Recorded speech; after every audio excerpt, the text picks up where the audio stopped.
Buenas tardes. Bienvenidos a una sesión más de las charlas que estamos dando en ProManagement en estas semanas de cuarentena. El día de hoy nos va a acompañar el instructor Cristian Cabrera, representante de Escuela de Construcción Digital, quienes acaban de firmar un convenio con el capítulo de Ingeniería Civil del Colegio de Ingenieros del Perú para llevar más capacitaciones a lo largo del país. Cristian nos va a hablar acerca del control de obras basado en modelos BIM. A continuación, su presentación. Rommel, ¿cómo estás? Buenas noches. ¿Cómo estás, Cristian? Rommel, gracias por esta oportunidad y muchos saludos a toda la gente aquí en el canal de Pro Management. ¿Sí? Como ya dijo Rommel, el día de hoy tenemos un tema que me resulta bastante interesante, al tema de lo que es el control de obra basado en modelos BIM. Sí, bueno, Pro Management es una empresa un poquito más dedicada al tema de gestión de la construcción o gestión de proyectos en general. Y pues siempre cuando hemos conversado con Rommel nos hemos dado cuenta de que existe todavía un pequeño divorcio entre el tema de la innovación con los modelos y el tema del control y, bueno, no el control, el tema de la gestión, y pues esperemos que esta charla les sirva un poquito para aclarar algunos temas respecto de la relación que existe entre lo que es el control de obras y lo que nos puede aportar los modelos BIM, ¿sí? Bueno, veamos. Bueno, vamos a hacer en esta presentación unos cuantos temas, estos 5 temas, ¿no? Primero que nada, ¿para qué me sirve BIM en la obra? Luego, un poco de la orientación de lo que hace el PMI, que es una excelente referencia para la gestión de proyectos. Luego vamos a hablar de lo que son las mediciones confiables, es decir, una de las bases de esto es la generación de las mediciones, ¿no? Que un modelo nos va a permitir hacer. El tema de las estrategias de la construcción y, pues, por último, vamos a hacer un pequeño taller un poquito rápido de lo que es el control de avance, ¿sí? A ver. Entonces, la primera pregunta que nos podemos hacer es, ¿qué podemos hacer con un modelo BIM en la obra? ¿Sí? Cuando nosotros nos ponemos a pensar alrededor de BIM y del impacto que tiene en la construcción y que todos vamos a asumir un rol, el arquitecto, el ingeniero tiene que aprender. La pregunta es, ¿todos tienen que aprender lo mismo? La primera respuesta es que no. Y la segunda pregunta es, oye, ¿se puede llevar a la obra? Pues la respuesta es que sí, pero tenemos que tener un esquema en el cual lo podamos usar, porque las necesidades están, ¿no?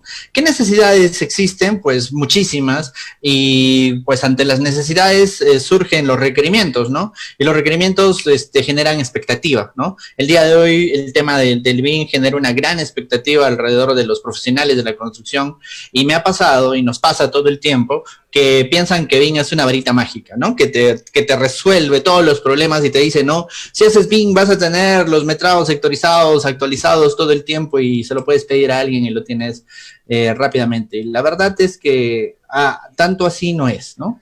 Es un problema realmente el día de hoy entender que hay mucha expectativa alrededor de lo que el BIM puede y no puede hacer. Y en realidad no es el BIM, ¿no? Sino es el equipo de construcción. Yo creo que hay algo muy claro en el tema de los proyectos, cualquiera sea en general. Los proyectos los hacen las personas, ¿no? Entonces, como las personas son las que deben estar haciendo esta gestión de la construcción, la gestión del proyecto, son las personas las que tienen que aprender a utilizar nuevas herramientas, pero ninguna de estas, les aseguro, es una varita mágica. Mucho menos el BIM. Existen muchos requerimientos, que era lo que les decía, ¿no?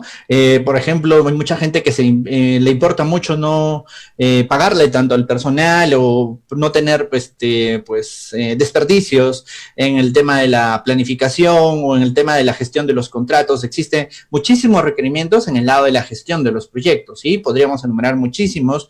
Creo que prácticamente cualquier actividad dentro de la gestión de la construcción necesita y tiene expectativa alrededor de lo que puede recibir, ¿no? Y realmente todos pueden recibir o pueden aportar o pueden generar beneficios alrededor de lo que los modelos nos pueden dar. Y el propósito de esta charla es explicarles cuáles pueden ser estos beneficios, ¿sí? Y bueno, los requisitos para poder lograr alcanzarlos, ¿no? Por ejemplo, seguramente nosotros necesitamos planificar la obra. Una de las cosas más importantes para que nuestra obra salga bien es generar un buen plan, ¿no? Por ahí comienza, digámoslo así, cualquier obra, ¿no?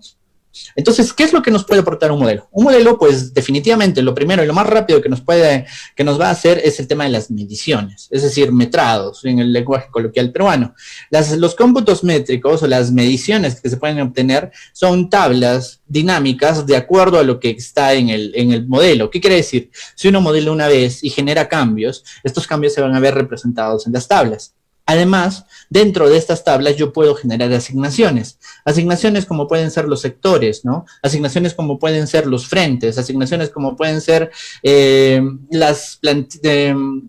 las cuadrillas de trabajo, las contratas o subcontratas asignadas. Es decir, prácticamente yo puedo escribir en cada uno de los elementos cualquier parámetro de sectorización o de división del trabajo, ¿no? Una de las primeras cosas y más importantes que se hace en la gestión de un proyecto de construcción es determinar el WBS, el EDT, la estructura del trabajo, y existen diferentes técnicas y metodologías para lograrlo, y eso tiene que estar representado en el modelo. Y una de las cosas más interesantes es que como nosotros tenemos relacionado las mediciones al modelo, pues podemos tener un esquema versátil de lo que se puede representar. Así que es importantísimo conocer cómo generar esas asignaciones. El día de hoy vamos a hacer un pequeño taller de todo esto, ¿sí? Luego, lo siguiente que podemos hacer es generar estas asignaciones y obtener representaciones de esta asignación. Podemos también generar detalles. Una de las cosas tan importantes que se necesitan en la construcción es estar de acuerdo, ¿no? Y para estar de acuerdo, pues uno necesita detallar planos, ¿no? Para que la subcontratista y el diseñador, el supervisor y el residente todos estén de acuerdo en el objetivo del diseño, ¿no? El objetivo del proyecto o el objetivo de una porción del mismo, ¿cierto? Entonces, tenemos la necesidad de generar detalles y pues muchos supervisores de proyecto, pues lo único que revisan es que esté muy bien detallado para poder generar pues un buen flujo de trabajo. Lo que sucede con un modelo es que uno muy rápidamente puede generar detalles bidimensionales, tridimensionales de la intención de la construcción, así que es otro de los beneficios que se generan. La estimación de los costos, ¿no? De repente una de las variables más importantes es el costo y la otra es el tiempo dentro de un proyecto, y uno puede utilizar el modelo, para estimar estos costos. Y además, para la gestión de la información, una vez terminada la obra, por ejemplo, en la época de la gestión del mantenimiento, uno puede agregarle al modelo mucha información muy importante como son los datasheets o las hojas de mantenimiento para diferentes alcances, ¿no? Pues esto es lo que nos hace el modelo de una manera muy desordenada de repente, ¿no? Lo que sucede es que existen muchísimos lineamientos muy importantes y muy desarrollados en el mundo a los cuales nosotros deberíamos de prestarle atención.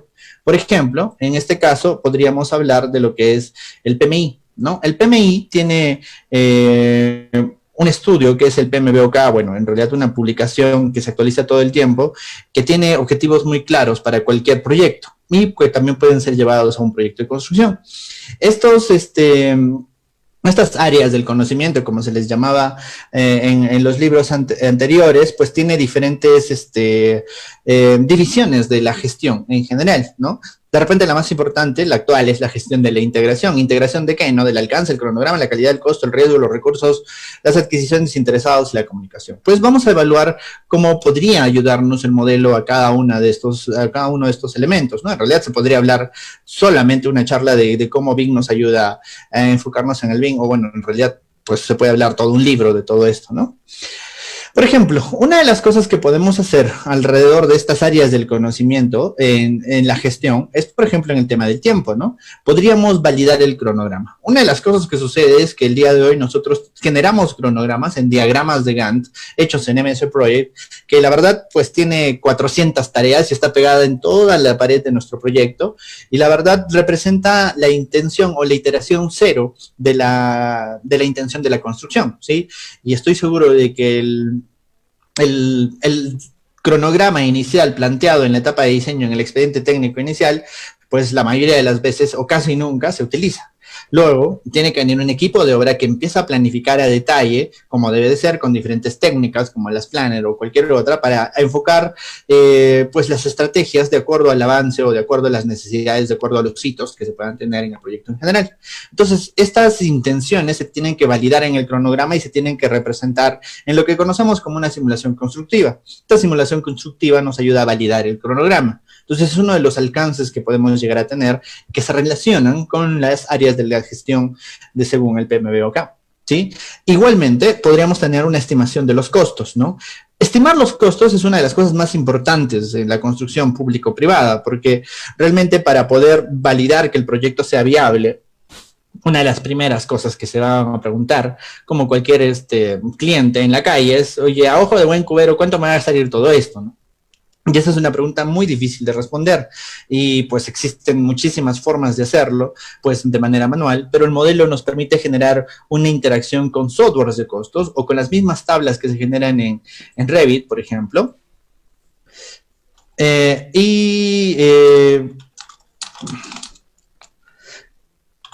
Y lo que sucede es que esta estimación de los costos nos va a dar una variable, un valor variable que vamos a poder ir evaluando conforme el proyecto va avanzando.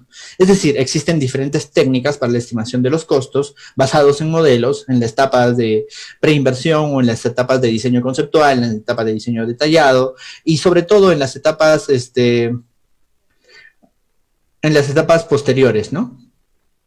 En las etapas posteriores como el control de obra.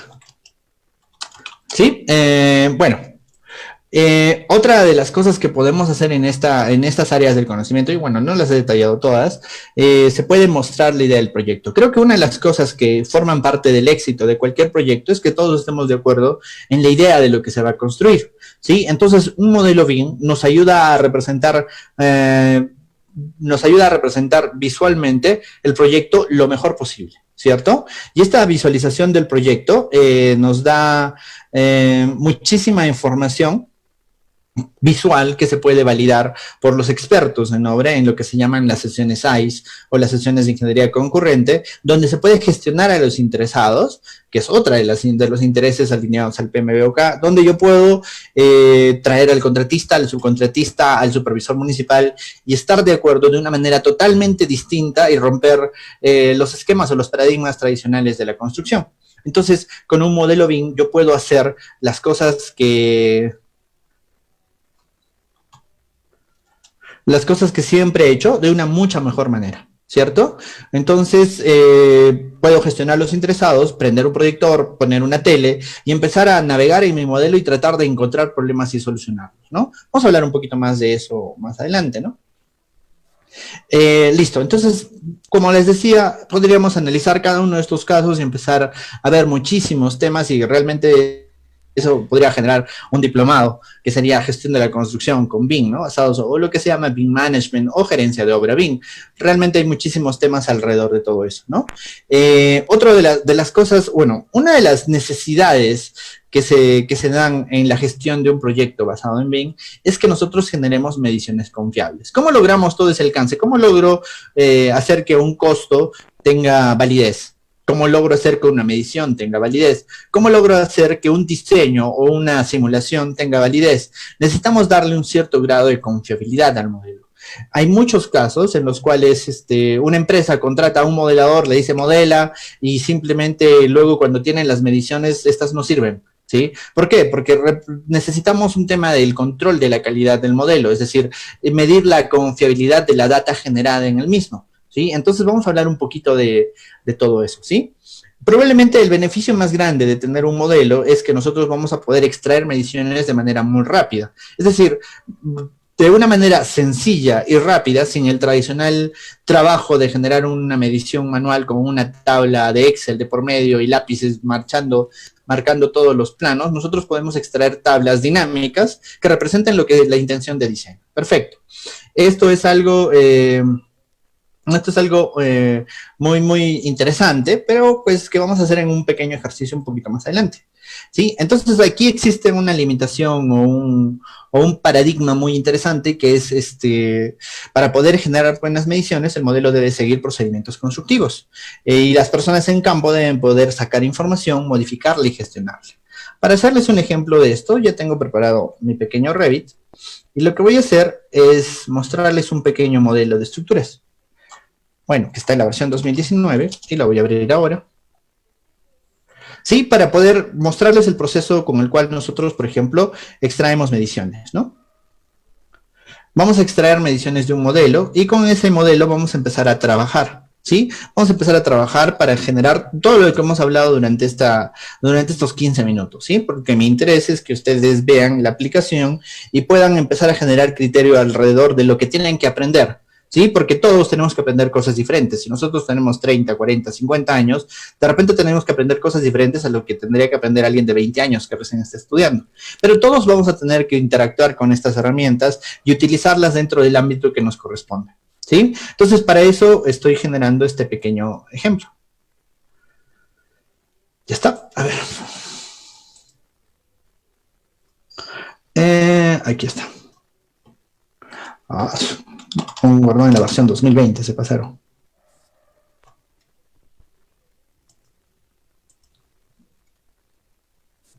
Sí, un segundo, por favor.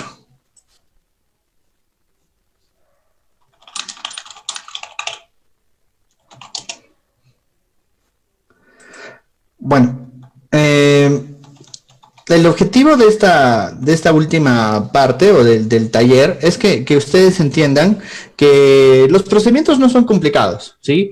Realmente no todos tenemos que aprender, por ejemplo, a modelar, no todos tenemos que aprender a generar un modelo de la mejor manera posible, digámoslo así, pero sí tenemos que aprender a gestionar la información, que quiere decir a extraerla, ¿no? A validarla, a poder usarla y en algo que nosotros podríamos denominar el data management, ¿no?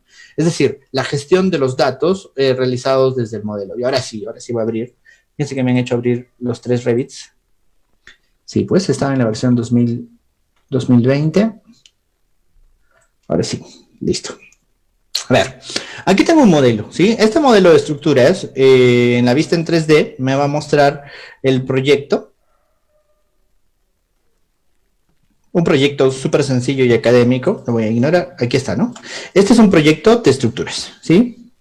Entonces, una de las primeras cosas que nos da Revit, o en general las herramientas BIM, es una representación de la idea del proyecto, ¿sí? Aquí tengo zapatas, tengo columnas, tengo vigas, y pues lo que me muestra es la integridad del proyecto, ¿cierto?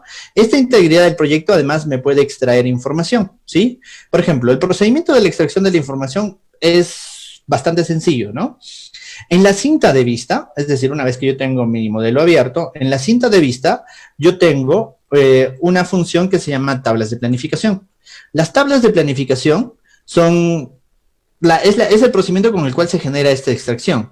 Yo voy a generar una tabla de planificación de cantidades. Tengo diferentes tipos de tablas de planificación, pero voy a utilizar la primera. Más adelante, pues podríamos utilizar la de cómputo de materiales, por ejemplo. Pero en este caso, esta tabla de planificación de cantidades me va a servir. Esta tabla me muestra diferentes categorías. ¿Qué quiere decir? Mi modelo es una base de datos y una de las cosas más importantes que tenemos que tener a la hora de gestionar un proyecto es una base de datos de la información que sea fiable. Ahora, esta información que yo tengo aquí está organizada o administrada de acuerdo a diferentes especialidades, como por ejemplo las estructuras. Y en las estructuras yo voy a poder ubicar lo que son mis pilares estructurales, que corresponden a lo que nosotros conocemos como las columnas, ¿cierto? Entonces yo quiero medir las columnas de mi proyecto. Entonces, si yo selecciono esto, yo voy a poder generar aquí una tabla 1, que sea, bueno, me toca la tabla 2, que sería el metrado de columnas, ¿sí? Por ejemplo. Entonces voy a generar una tabla. Yo le doy setup. Ojalá fuera de que si yo hago clic, bueno, mi tabla me sale automáticamente. La verdad es que recién estamos empezando. Todas las tablas requieren de una configuración. Esta configuración, por lo general, tiene 5 pasos. Campos, filtros, clasificación, formato y apariencia. Pero en este caso nos vamos a fijar en la primera, que se llama campos. Entonces, en campos, yo tengo que decidir qué información de mis elementos yo voy a llevar hacia mi tabla, ¿sí? Por ejemplo, yo quiero llevar cierta información.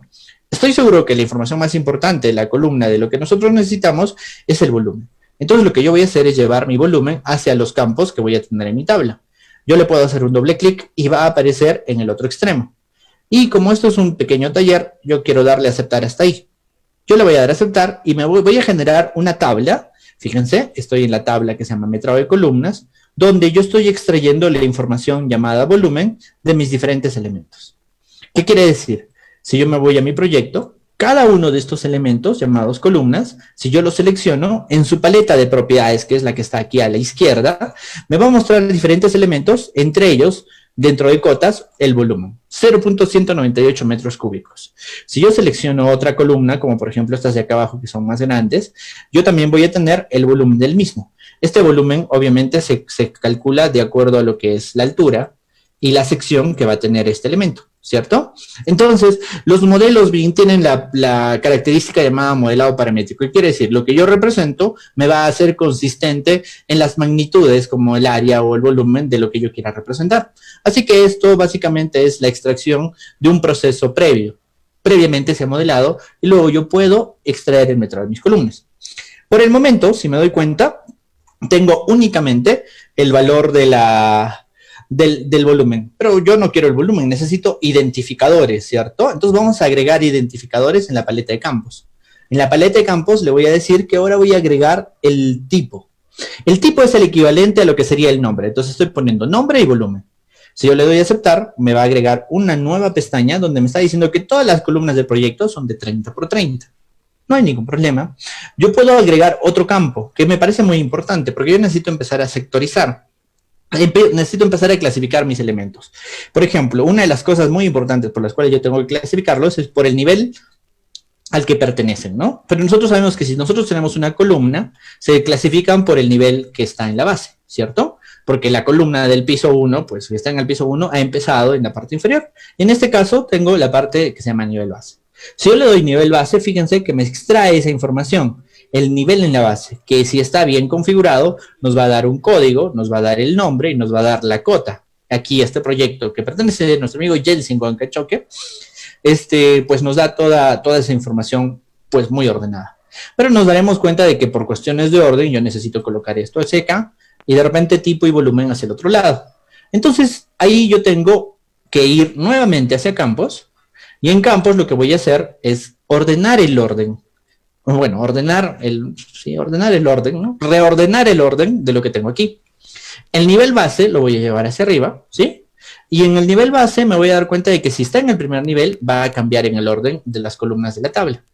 Y eso es justamente lo que yo requiero, ¿sí? Además, yo puedo añadir un campo que me parece muy importante, que es el recuento. ¿Sí? Si yo añado el recuento, yo voy a tener en mi tabla todos estos elementos como los ven aquí. ¿Sí? Y yo de repente no necesito la visualización entera de la lista, ¿no? Porque eso sería el sustento de los metrados, digámoslo así, ¿no? Pero yo necesito de repente una versión resumida. Para hacer esos resúmenes o esas clasificaciones, yo tengo la tercera opción que se llama clasificación y agrupación y yo les digo que voy a editarlo. Es decir, una vez que ya he decidido qué campos van a ser visibles, estos campos los puedo clasificar y agrupar. Entonces, una vez que entendamos cómo funciona Revit, nosotros vamos a poder administrar la información y colocarla, escribirla, reescribirla de acuerdo a nuestros parámetros de planificación, ¿sí? Entonces, lo que yo voy a hacer es generar una clasificación de acuerdo al nivel base con un pie de página. ¿Qué va a hacer esto? Lo que va a hacer es ordenarlo alfabéticamente y además va a ordenarme o agruparme las columnas que pertenecen al mismo nivel. Fíjense, ¿no? Ahí están mis columnas que pertenecen al mismo nivel, que en total son 19, como ven aquí, 19, y yo de repente necesito la suma de las mismas. Si yo necesito la suma de todas estas columnas, me voy a formato, y en formato, donde está el volumen, le digo que me calcule los totales. Es decir, en la pestaña, en la cuarta pestaña llamada formato, yo le digo que el formato de los volúmenes va a ser el cálculo de sus totales. Y eso lo que va a lograr es que yo tenga una suma de acuerdo al orden que yo le haya dado. ¿Qué quiere decir? Yo puedo empezar a gestionar mis tablas dinámicas, ¿no? Algo como lo que se hacía en Excel, pero un poquito más fácil, creo yo. Y aquí en clasificación y agrupación, yo le voy a decir, ¿sabes qué? Ya no me detalles cada ejemplar, pero sí muéstrame los totales generales. Y lo que va a hacer es mostrarme una lista. Esta lista de repente es un poco confusa si yo no le quito el pie de página. Cuando yo le quito el pie de página, me va a dar un detalle de los metrados de las columnas. Me va a decir que en el nivel de fundaciones, que está a menos 370 metros, existen columnas de 30 por 30 en cantidad de 19, que en total suman 7.35 metros cúbicos. Y total, mi proyecto tiene 25.79 metros cúbicos en columnas. ¿Qué quiere decir? Yo, sin importar lo que tenga el modelo, puedo extraer esa información y colocarla en una tabla. Y seguramente lo siguiente que nos toca hacer es empezar a validar esta información. como les decía, ¿no? Nosotros necesitamos formatos confiables de lo que, o perdón, mediciones confiables de lo que se pueda realizar, ¿sí?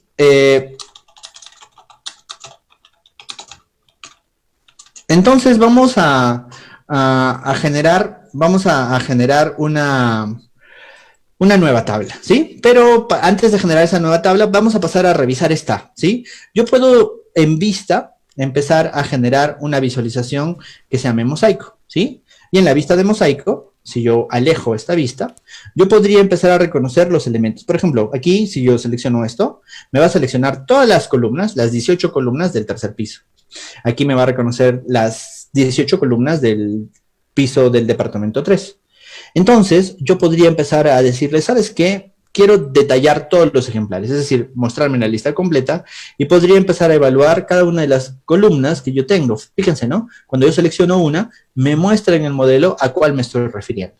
Y esa es una de las ventajas a la hora de empezar a generar mis mediciones. Yo podría empezar a revisar de repente algún dato, está fuera de nuestro estándar y yo lo que voy a hacer es empezar a modificarlo, ¿cierto? Empezar a revisarlo. ¿Sí? Entonces yo podría utilizar los modelos dentro del modelo para empezar a revisar su validez, ¿sí? Pero de repente en un proyecto más grande sería un poquito complicado. Imagínense empezar a revisar la cantidad de uniones de tubo que tiene un proyecto, ¿no? Entonces a veces sirve y a veces pues tenemos que utilizar otras técnicas para validar que nuestras mediciones son correctas, ¿sí? Listo. Entonces regresábamos aquí, ¿no? Entonces para poder extraer nuestras mediciones necesitamos una verificación del diseño, es decir, necesitamos que un experto en construcción en las determinadas partidas que tenemos en el proyecto verifiquen y validen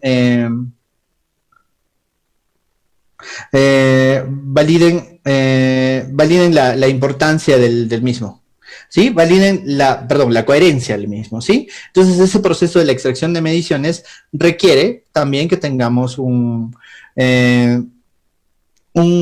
control de calidad, que es esa es la palabra correcta alrededor de todo esto, ¿no? Entonces, nuevamente, para poder generar buenas mediciones, el modelo debe seguir procedimientos constructivos y las personas en campo deben de poder sacar esta información, modificarla y gestionarla.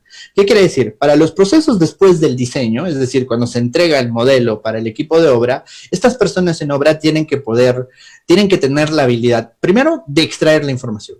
Segundo, de empezar a validar que esta información pueda ser dócil, pueda ser movible y pueda empezar a modificarse de manera que tengamos un esquema variable para la planificación del proyecto, por ejemplo, ¿no?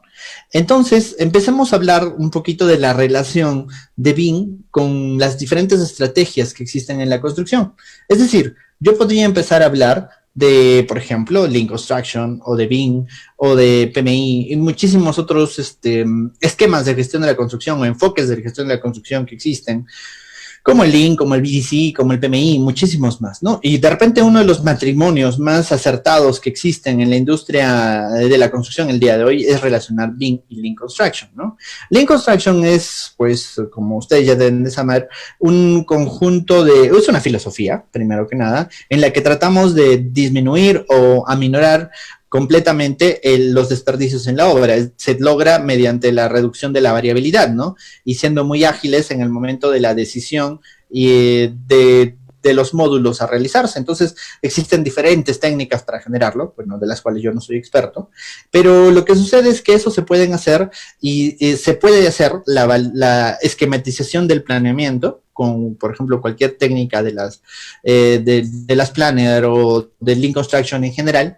Y lo que sucede es que en las sesiones ICE, es decir, en estas reuniones multidisciplinarias, lo que se tiene que hacer no es verificar la integridad del modelo, no se tiene que verificar que no existan interferencias. Lo que se tiene que validar es la idea del planeamiento de la construcción. ¿Qué quiere decir? Cuando nosotros vayamos a una sesión ICE, lo que tenemos que tener es un modelo que nos deje discutir de la constructabilidad, ¿sí? No importa que sea estática o no importa que sea móvil, ¿sí? Lo que tenemos que lograr en las sesiones ICE es validar el cronograma de acuerdo a esta constructabilidad, tenemos que encontrar problemas y proponer soluciones ahí mismo, ¿no? Entonces, la idea de conjuntar a los diferentes contratistas involucrados en el proyecto es de validar la constructabilidad de la propuesta de diseño, de la propuesta de construcción del edificio.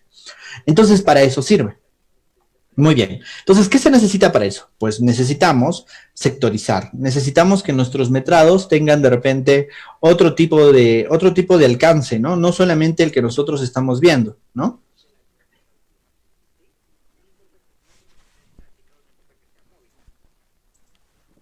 Sí, por ejemplo, aquí yo tengo nuevamente el modelo.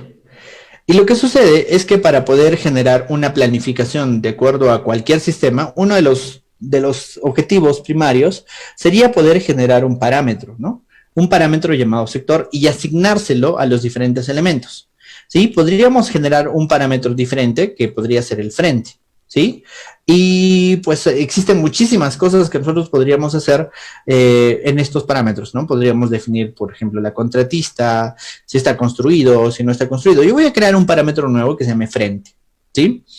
Me voy a la cinta donde están las gestiones, es decir, gestionar el modelo, donde yo puedo crear un parámetro de proyecto. ¿Qué es un parámetro? Es un dato adicional, un dato que va a aparecer en blanco y que luego yo voy a poder adicionar, ¿no? En los parámetros de proyecto, por ejemplo, yo voy a crear, además del sector, voy a añadir un nuevo parámetro, ¿no? Yo le digo añadir.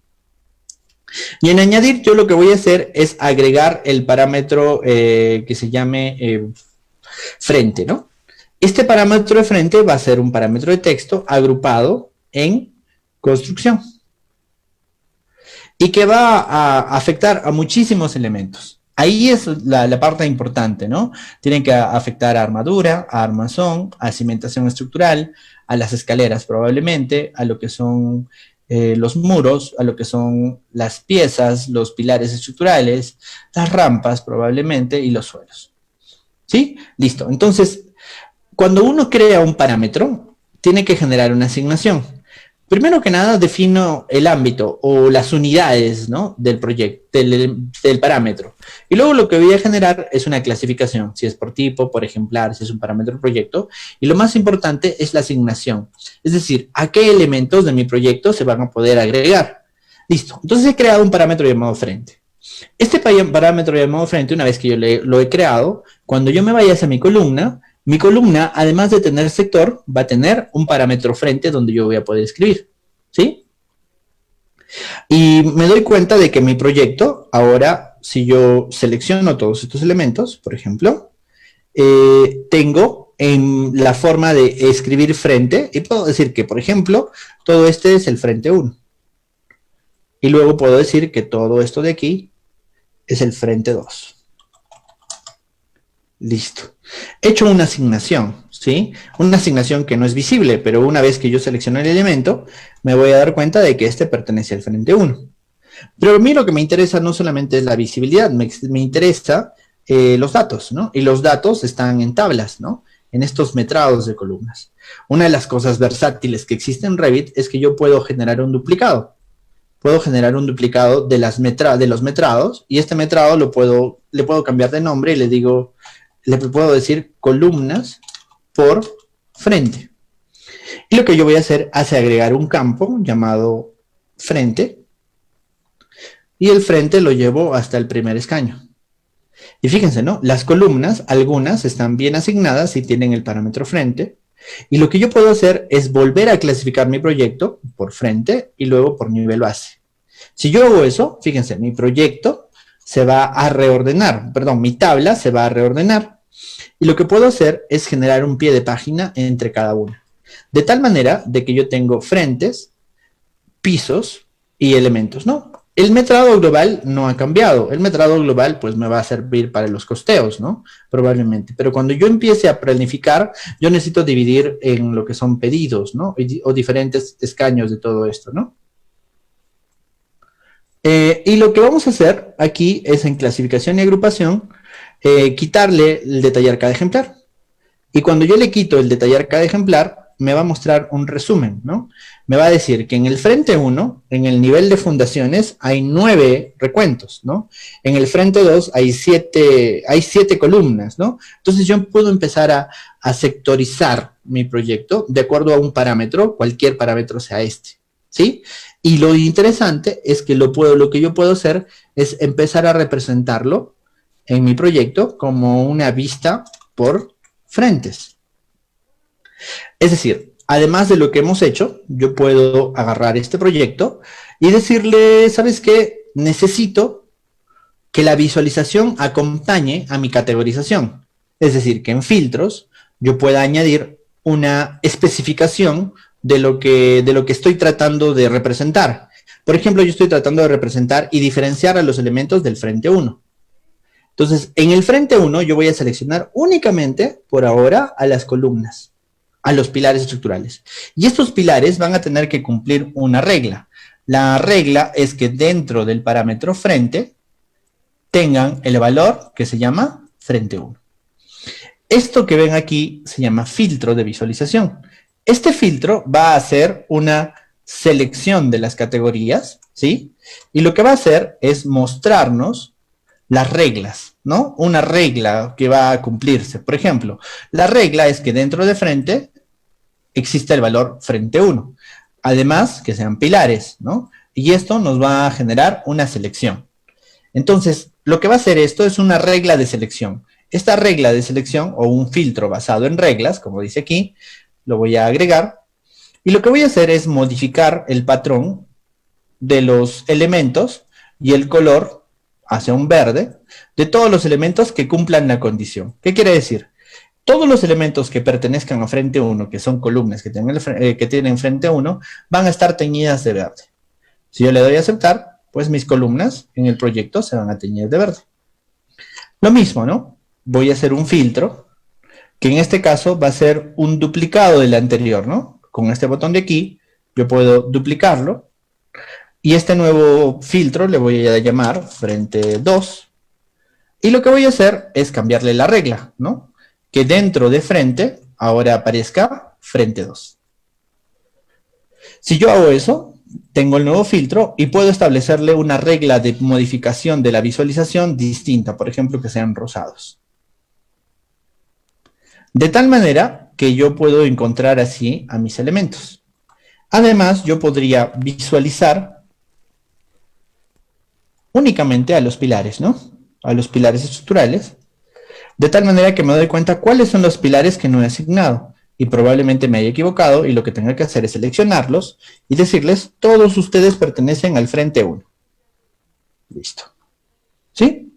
Vuelvo a hacer aparecer mis otras categorías y tengo mi proyecto nuevamente bien asignado. Y mi tabla, que es la tabla que se llama columnas por frente, ya me está mostrando la asignación completa. Recuerdan que hace un momento teníamos el proyecto sin la asignación, con algunos elementos que no tenían asignación. Ahora tengo la asignación completa en mi proyecto.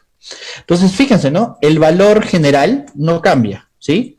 Porque sigo mezclando el mismo proyecto. Lo que estoy haciendo es generar las diferentes mediciones de acuerdo a diferentes criterios. Estos criterios, pues, se pueden crear.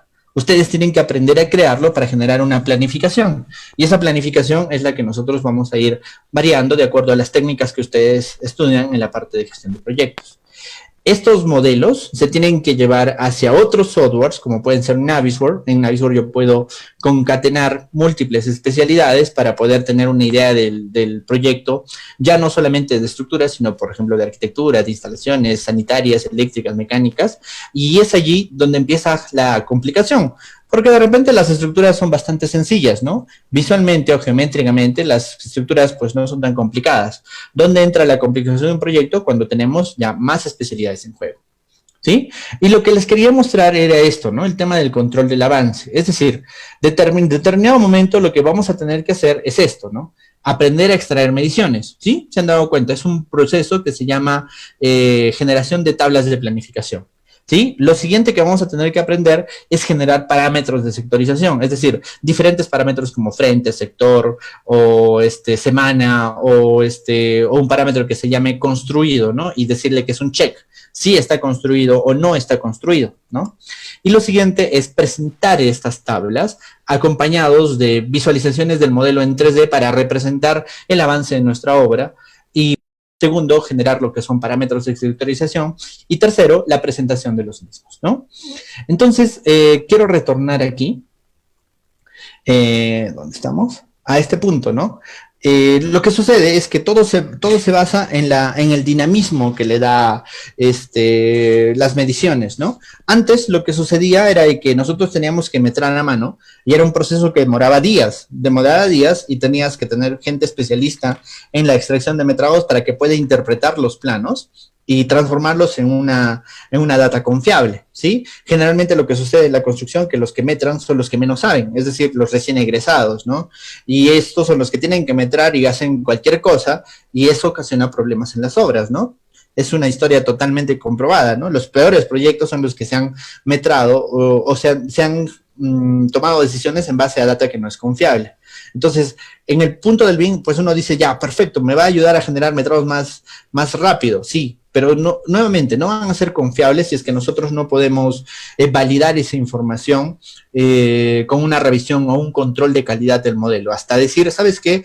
Está listo para pasar una etapa de ejecución. Y ahora la pregunta es, ¿quién hace la planificación? ¿El equipo de diseño o el equipo de obra? Pues definitivamente la planificación o la segregación o segmentación del trabajo en frentes o en cualquier criterio de gestión, pues lo hace un equipo especializado de obra, ¿no?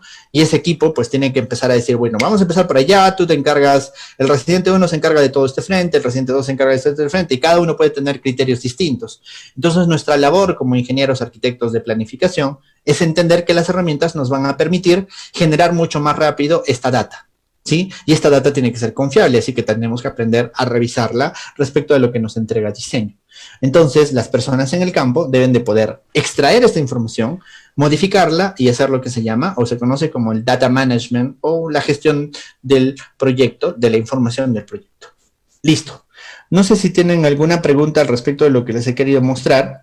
Bueno, que más o menos es la relación que existe eh, con esta gran representación que hace el Project Management Institute respecto de los aspectos más importantes a controlar en una obra. No sé si hay alguna pregunta, Rommel, por ahí. Sí, Cristian, gracias por tu participación. No hay preguntas, pero yo tengo algunas reflexiones viendo tu presentación que me gustaría conversar un poco contigo. Uno, has llegado a determinar los metrados que realmente en obra son muy tediosos durante el proceso de construcción y lo que nosotros usamos como metrados para una herramienta dentro del sistema Last Planner que es Lean llamada Lucahead es usualmente obviada porque realmente en obra no hay tiempo para hacer metrados. El Ajá. día a día es muy pesado, es muy complejo, entonces yo como reflexión consideraría extraer estos metrados y como tú nos has mostrado que se hacen las sectorizaciones y se planifica, estos metrados perfectamente calzarían con esta herramienta llamada Lucahead para obviar ese paso que siempre tenemos de metrar y hacer un verdadero análisis de nuestro avance, ¿no?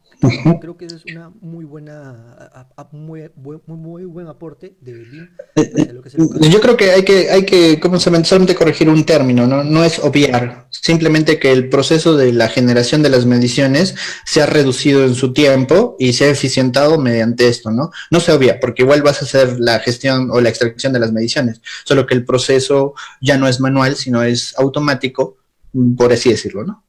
Exacto, exacto. Estamos Ujú. automatizando el proceso, ¿no? Que esa es Ujú. a lo que se está apuntando en todas las industrias. Ujú. Y un segundo comentario que también he visto en algunas presentaciones y es lo que has mostrado con el modelo de control, se muestran las sectorizaciones, ¿no? Las áreas o sectores en los cuales se va a realizar el trabajo. Y esto ayuda Ujú. e impacta bastante en el equipo del proyecto, ya sean ingenieros, arquitectos, el staff o incluso los maestros capataces que están en las reuniones. Y se clarifica mucho qué es lo que se tiene que hacer y se abarca solo el sector que se tiene que hacer, ¿no? En las reuniones semanales se puede abarcar y se puede enseñar solo el sector que se tiene que hacer. Y eso es algo que no se hace con los planos y que no se logra avanzar con tal vez un render que se tenga de arquitectura. Eso no es algo, sino que BIM prácticamente nos dice esto es lo que tenemos que hacer, el color azul, verde, el que uno designe, y comenzar a dar un recorrido, ¿no?, por todas las instalaciones para que todos sepan cuál es la meta de esta semana. Entonces eso me parece muy bueno del modelo.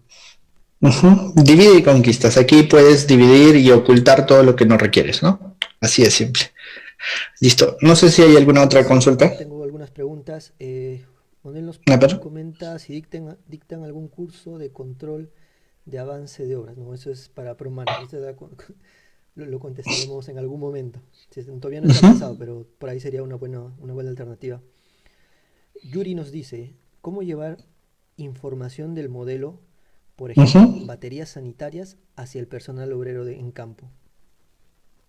Mira, por ejemplo, hay algunos proyectos muy interesantes aquí y en otros países donde las personas pues reciben, o bueno, algunas personas del proyecto reciben ya no ni siquiera los planos, sino tablets. Y existen, bueno, hay un concepto que está dentro de las normas del BIM, que es el entorno común de datos, ¿no? El entorno común de datos es un repositorio digital donde están los planos, los modelos, los metrados y toda la información que tú necesites y pues se segmenta, ¿no? Y en la tercera fase del BIM, que es la integración, tú le das la información a quien la requiere, ¿no? Entonces se puede llevar por un celular, se puede llevar en una tablet, se puede llevar en una computadora o se puede imprimir también de diferentes maneras, ¿no? Por ejemplo, yo te comento, el año pasado me tocó construir oficinas y retail y lo que hacíamos con el modelo era, pues la persona en el campo decía, Inge, aquí este plano no tiene esta cota, por ejemplo, no sé a dónde poner las cajas o no sé hasta dónde va el mueble, ¿no? Entonces lo que hacía era darnos la información por WhatsApp, literalmente, nos decía, falta este dato, ¿no? Y nos mostraba una foto del plano que habíamos hecho desde el modelo. Y lo que decíamos era simplemente en la oficina decirles, ¿sabe qué? A ver, midan esto, vuelvan a acotar, acota eso más, y le mandábamos, le dolíamos así en segundos la información con la cota que faltaba, ¿no? Entonces, se puede hacer esto a cualquier nivel, ¿no? Pero obviamente hay que tener por lo menos un dispositivo digital, ¿no? Como podría ser un celular. Y pues yo me he acostumbrado a generar grupos para todo y en cada grupo, en cada cosa que hago, pues administramos la información, ¿no? Obviamente tiene sus limitaciones, pero pues dígame qué persona del mundo no sabe utilizar un celular, ¿no? Hasta mi papá que tiene 63 años, pues todo el día se para en la laptop y en la computadora mirando todo eso, ¿no? Y pues no le veo un gran sigma entre lo que van a poder lograr hacer el personal de obra, ¿no? Correcto, nos queda claro, Cristian. Walter nos pregunta, ¿se podría generar un cronograma de obra con Revit? No, es que el cronograma pues no depende de las mediciones, ¿no? El cronograma depende de las restricciones y las estrategias de la planificación, ¿no? Tú puedes tener diferentes frentes y puedes tener 4 frentes y todo eso se representan en tareas, ¿no? Que pueden estar en paralelo, pueden estar secuenciales, así que tú necesitas un software para poder hacer eso, ¿no? Por ejemplo, Project o Primavera, ¿no? Se puede hacer con ciertas adaptaciones, pero yo creo que zapatero a sus zapatos, ¿no? Revit es un software para la representación del modelo. ¿Sí? Yo he visto gente que hace cualquier cosa con Revit, ¿no? Yo he visto literalmente que hacen cualquier cosa en Revit, pero literalmente yo no creo que sea lo correcto, ¿no? Entonces yo creo que deberíamos seguir usando nuestros cronogramas para generarlo. Y luego hay herramientas para integrarlo, ¿no? Como Navisworks, que nos permite integrar el cronograma y mostrar una secuencia constructiva con los tiempos, ¿no? Del cronograma. Correcto. Jesús nos pregunta, ¿cuál sería la mejor forma de presentar el avance de modelado en obras con el modelo BIM, con planos actualizados para que cada reunión en obra o solo mostrar el modelo con algunos filtros? Yo creo que lo mejor es saber ser muy recursivo, ¿sí? Es decir, en la obra no todos van a aprender a hacer el modelo, ¿sí? Algunas personas pues pueden llegar, por el momento van a tener ese conocimiento, ¿cierto? Y lo que sucede con la planificación es que es una propuesta, ¿no? Es una propuesta que la tienen que validar personas que saben más de la planificación que el que la está generando. Y es más, ¿no? Debería de ser un consenso porque nadie está seguro de lo que vaya a pasar y pues existen muchísimas variables que le agregan pues incertidumbre al proyecto, ¿cierto? Entonces, por ejemplo, un caso de mi amigo Luciano Joaquín y Jimmy, que de repente nos está escuchando por ahí de Tacna, que fuimos al programa del BDC, ¿no? Y todos estaban inmiscuidos en una obra y todos hacían BIM. Uno era planificador, otro era revisor de la obra y el otro era el ejecutor. Y lo que pasaba es que Jimmy, que era el tema de la ejecución, según lo que yo entendí en las bromas que nos hicimos ahí en el programa del BDC, es que Jimmy tenía todo muy preparado y imprimía sus A3 e imprimía todo, y llegaban y en 2 patadas desvalidaban todo lo que se había planeado, ¿no? Porque había demasiadas restricciones que el contratista no había tomado en cuenta. Entonces, realmente en ese caso específico, pues no es tan recomendable imprimirlo todo, sino más bien tenerlo en digital para poder ir sobre la marcha validando nuevas propuestas mejoradas en las sesiones ICE, donde las personas pues tienen que llegar a un consenso, ¿no? Y no a estar de acuerdo con lo que uno propone, ¿no? Correcto, Cristian. Uh-huh. Yanela nos pregunta, ¿cómo podría revisar los metrados previo a la planificación en proyectos grandes? Esa es una de las preguntas, digámoslo así, más difíciles el día de hoy, ¿no? De manera clásica lo que hacían es generar una planilla de metrados. En la planilla de metrados teníamos que tener una ubicación del elemento para hacer una revisión, un sesgado, ¿sí? Se hace un muestreo del proyecto y, por ejemplo, dices, ya, voy a ir al nivel 2, voy a ir al eje 6 y voy a revisar 2 columnas y veo si esas columnas están bien realizadas. Ya, perfecto, ese es el tema tradicional, ¿no? Ahora, ¿cómo hago eso yo en las épocas de BIM? En las épocas de BIM lo que yo tengo que hacer es tengo que llevarlo a diferentes niveles. Por ejemplo, Navisworks es un visualizador del proyecto que puede concatenar las diferentes especialidades. Yo ya no tengo que validar que mis metrados estén bien respecto solamente de una especialidad. Es decir, por ejemplo, que haya 2 columnas en el mismo lugar o 2 muros que se estén solapando y se estén cortando, sino tengo que ver muchísimos procedimientos de detección de interferencias, es decir, temas volumétricos que se vayan a solapar y que me generen mediciones inexactas. Además, uno tiene que revisar que el proyecto tenga una idea de secuenciación constructiva, porque por ejemplo el tema de las columnas, ¿no? Las columnas, ¿cómo se modelan? Pues en teoría uno diría pues del nivel base al nivel superior, pero no es cierto, ¿no? La columna solamente se basea hasta la base de la viga más peraltada que llegue al nudo en donde esté. Entonces, nosotros tenemos que tener esas consideraciones para el modelado y la pregunta es, ¿y el resto, el otro cachito que queda arriba, a quién le pertenece? ¿Y cómo genero esas mediciones? Entonces, es un tema bien extenso el de revisar esas mediciones. ¿Y a quién le va a tocar? Pues le va a tocar al equipo de obra, al equipo, la oficina técnica, empezar a revisar, oye, ¿sabes qué? Mañana vamos a construir, la siguiente semana vamos a construir el siguiente nivel, ¿no? Entonces alguien tiene que revisar el modelo en la parte estructural, en la parte sanitaria, en la parte eléctrica y empezar a decir, oye, sí, esto está bien. Lo que sucede es que las normas internacionales y los estándares de implementación pública están buscando la manera de generar un proceso en el que podamos establecer cómo un proyecto BIM está listo para construirse. Y si se dan cuenta, no tiene mucha lógica. ¿Por qué? Porque el equipo de diseño no planifica la construcción, ¿no? El equipo de diseño simplemente da el diseño global, ¿cierto? Y el equipo de planificación es el que debe dar la sectorización o las técnicas, ¿no? Porque se puede llegar a cambiar el procedimiento constructivo, ¿no?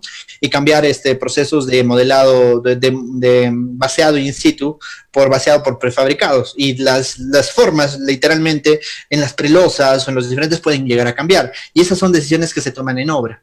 ¿Se dan cuenta? Entonces, generar una validez, una validación del modelo se tiene que hacer siempre, ¿no? Con determinados hitos, ¿no? Terminado el diseño tengo que tener una validación, empezado la planificación tengo que tener una validación y siempre voy a tener que empezar a validar que lo que está modelado y la tabla que se extraiga del modelo sean coherentes, ¿no? Y es una de las cosas más difíciles que hay, ¿no? Sí, es verdad. Uh-huh. Plan nos pregunta, si por algún motivo se tiene que rehacer algún elemento, ¿esta parametrización es eficiente para replantear el cronograma?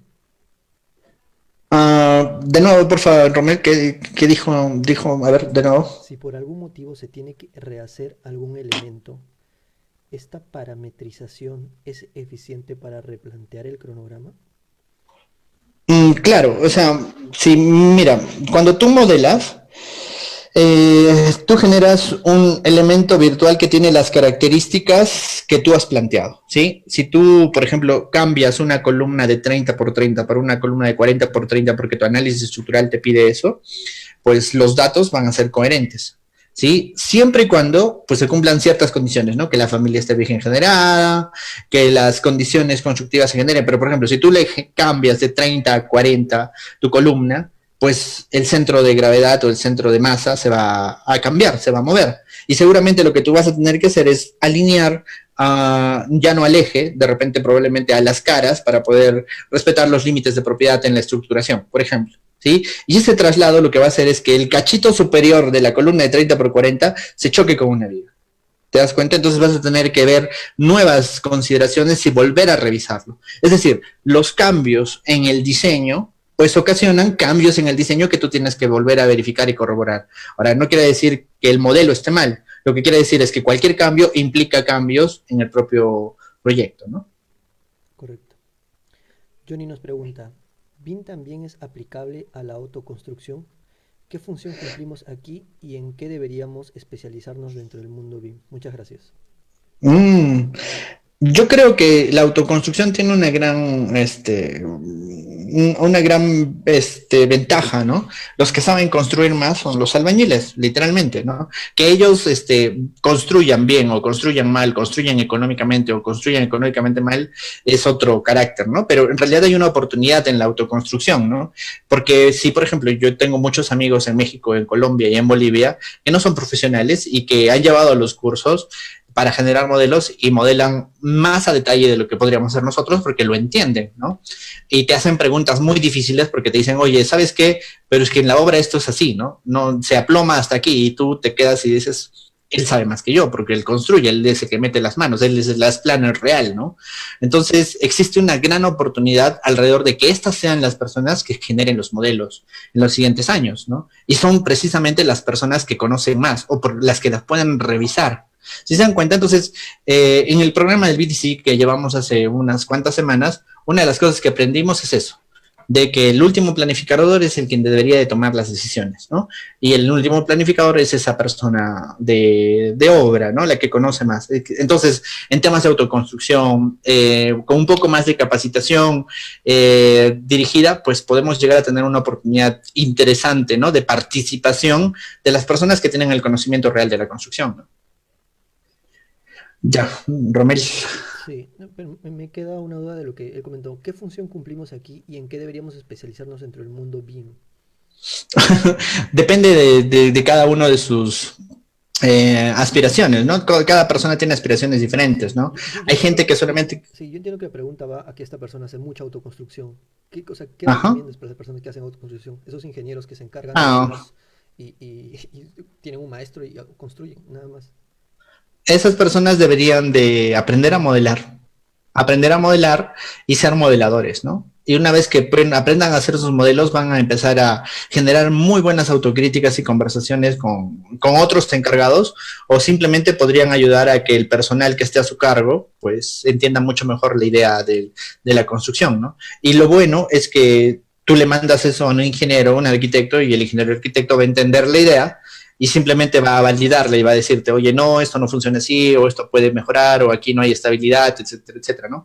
Entonces, esas personas que hacen autoconstrucción, que son muchísimas, pues tienen que aprender a modelar. Correcto. Y Joan Palomino nos pregunta, ¿para qué proyectos Romer, la recomendable? última, porfa. Sí, la última, la última. ¿Para Sí. qué proyecto es recomendable usar Revit y cuánto es el costo aproximado respecto al presupuesto en un porcentaje? Yo evalúo eso con algo llamado costo de oportunidad, ¿no? Hoy en el Perú, pues el que no está haciendo Revit está perdiendo plata, ¿no? ¿Por qué? Porque en algunos años, más pronto de lo que todos creen, pues todos vamos a estar obligados a hacerlo. Y el día de hoy, el costo de la implementación, el costo del uso es más hacernos esta pregunta, ¿no? ¿Qué va a pasar en 2 años si todo el mundo hace Revit y yo no he aprendido a usarlo, lo he aprendido mediocremente, ¿no? O peor, ¿no? No lo he aprendido. Entonces se llama costo de oportunidad, ¿no? En el cual la pregunta es, ¿queremos seguir trabajando en 2 años o prefiero no hacerlo, ¿no? Y la pregunta dice, oye, esto debe subir el costo de la construcción. Al contrario, ¿no? Es como la pregunta la analogía que yo siempre hago, ¿no? Te encargan podar todo un campo muy grande de unas 10 hectáreas, ¿no? Tú eliges si traer una tijera o si traer una podadora industrial, ¿no? Revit es una podadora industrial y ustedes pueden seguir usando el AutoCAD. ¿De quién depende esa decisión? Pues de cada uno de nosotros que coge el trabajo, ¿no?